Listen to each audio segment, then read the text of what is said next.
Assalamualaikum warahmatullahi wabarakatuh. Ini adalah kisah Raja Jin yang tunduk kepada Syekh Abdul Qadir Al-Jailani.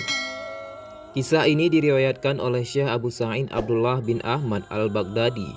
Dalam kisahnya itu, Al-Baghdadi menjelaskan bahwa pernah ada seorang gadis bernama Fatimah yang usianya baru sekitar 16 tahun.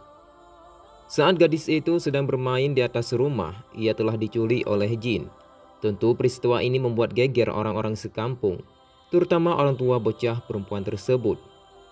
Sebagai solusinya, maka orang tua gadis tersebut menghadap Syekh Abdul Qadir Al-Jailani. Setelah mengutarakan apa yang terjadi pada beliau, maka Syekh Abdul Qadir memberikan saran kepada orang tua anak tersebut. Pergilah kalian ke puing reruntuhan biara, duduklah di bukit yang kelima, dan tulislah melingkar di atas tanah. Tulis dan lafadzkan dalam hati, Bismillah ala niyati Abdul Qadir. Dan di atas niat Syekh Abdul Qadir Al-Jailani, apabila malam telah gelap, engkau akan didatangi oleh beberapa kumpulan jin dengan berbagai-bagai rupa dan bentuk. Janganlah engkau takut, apabila waktu hampir terbit fajar, akan datang pula Raja Jin dengan segala angkatannya yang besar. Dia akan bertanya hajatmu, katakan kepadanya bahwa aku yang telah menyuruhmu datang bertemu dengannya. Kemudian ceritakanlah kepadanya tentang kejadian yang telah menimpa anak perempuanmu itu. Lelaki itu pun pergi ke tempat itu dan melaksanakan arahan Syekh Abdul Qadir Al-Jailani. Beberapa waktu kemudian, datanglah para jin yang mencoba menakut-nakutkan lelaki itu. Tetapi jin-jin itu tidak berkuasa untuk melintasi garis bulatan itu.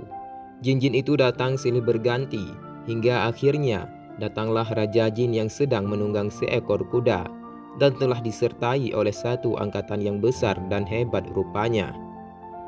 Raja Jin itu telah memberhentikan kudanya di luar garis bulatan itu dan bertanya kepada lelaki itu, "Wahai manusia, apakah hajatmu?" Lelaki itu telah menjawab, "Aku disuruh oleh Syekh Abdul Qadir Al-Jailani untuk bertemu denganmu." Begitu mendengar nama Syekh Abdul Qadir Al-Jailani diucapkan oleh lelaki itu, Raja Jin itu turun dari kudanya dan terus mengucup bumi. Kemudian Raja Jin itu telah duduk di atas bumi, disertai dengan seluruh anggota rombongannya. Sesudah itu, Raja Jin itu bertanya masalah lelaki itu. Lelaki itu pun menceritakan kisah anak perempuannya yang telah diculik oleh jin. Setelah mendengar cerita lelaki itu, Raja Jin itu pun memerintahkan agar dicari si jin yang bersalah itu. Beberapa waktu kemudian, telah dibawa ke hadapan Raja Jin. "Kenapa engkau sambar anak manusia ini? Tidakkah engkau tahu, dia ini berada di bawah naungan Syekh Abdul Qadir Al-Jailani?" Jin laki-laki dari negara Cina itu mengatakan, dia telah jatuh cinta dengan anak gadis itu. Raja Jin memerintahkan agar perempuan itu dipulangkan kepada bapaknya.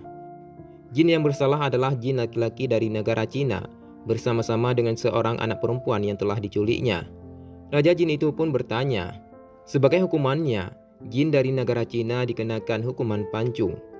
Lelaki itu pun mengatakan rasa takjubnya atas segala perbuatan Raja Jin yang sangat patuh kepada Syekh Abdul Qadir Al-Jailani. Raja Jin itu berkata, sudah tentu, karena Syekh Abdul Qadir Al-Jailani dapat melihat dari rumahnya semua kelakuan jin-jin yang jahat. Demikianlah kisah Raja Jin yang tunduk kepada Syekh Abdul Qadir Al-Jailani. Semoga bermanfaat untuk kita semua. Assalamualaikum warahmatullahi wabarakatuh.